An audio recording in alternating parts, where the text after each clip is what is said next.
You reach for a light switch without thinking. The room fills with light.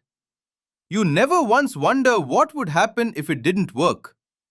But for almost your entire history as a species, the dark was not empty. It was full. And the fear you still carry tonight is not really about darkness at all. You think you fear the dark because you can't see. That's the story most people tell themselves. It's wrong. Your ancestors lived through millions of years without electric light. Every night, the sun dropped below the horizon and the world changed completely. Sounds got sharper. Smells traveled farther. Predators that hunted by scent and hearing came out to work. Anthropologist Sarah Blaffer Hrdy has spent decades studying what she calls the vulnerability of early human infants and adults during the night hours. Her research points to something simple. Early humans were not the strongest animals in their environment. They were not the fastest either.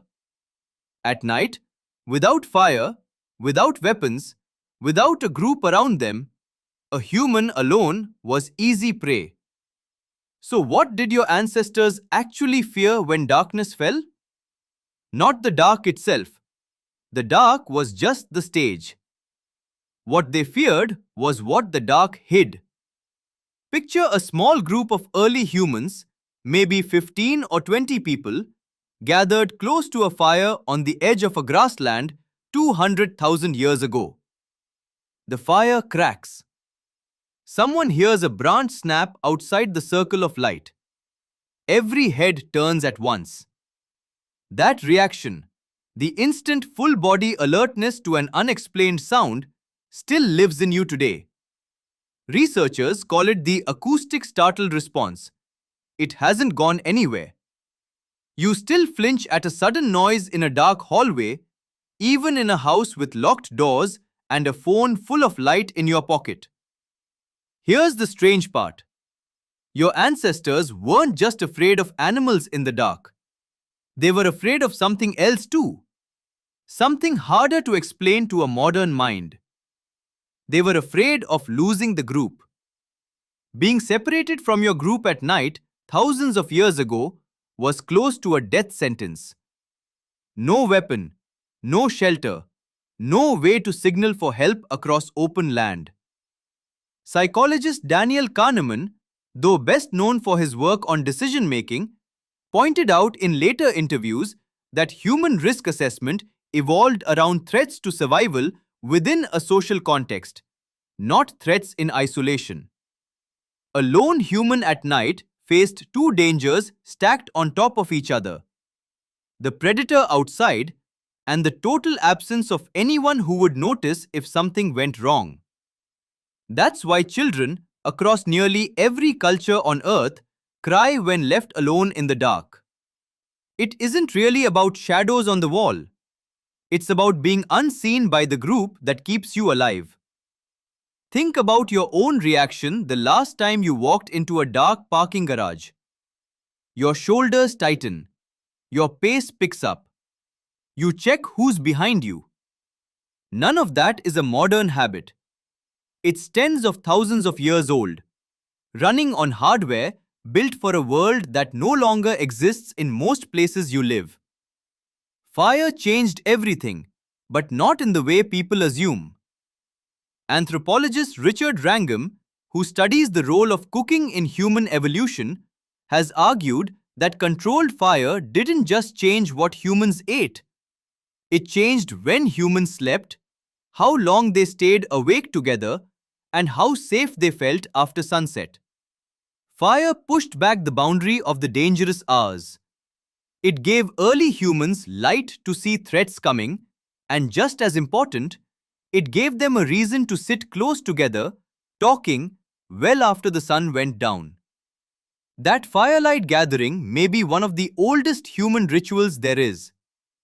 Before religion, before agriculture, before language as we know it fully formed, there were people sitting in a circle of light, watching the dark edges, telling each other what was out there.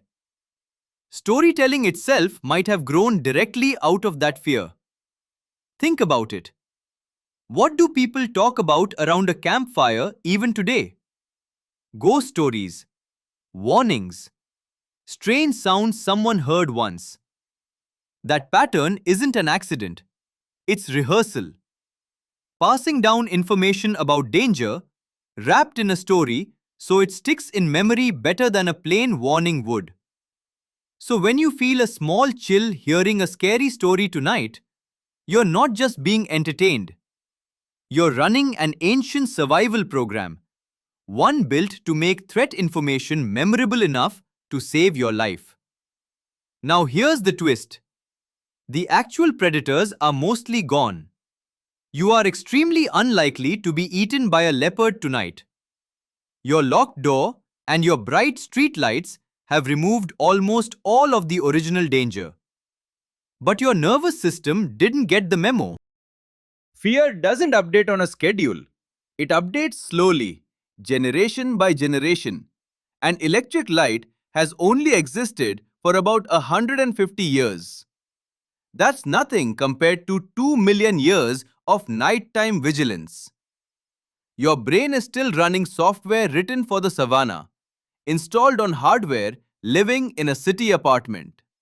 This is why so many people report feeling uneasy in a dark room even when they know, logically, that nothing is there. Logic isn't the part of your brain in charge during that moment. An older part is. A part that doesn't care what year it is. Consider something else.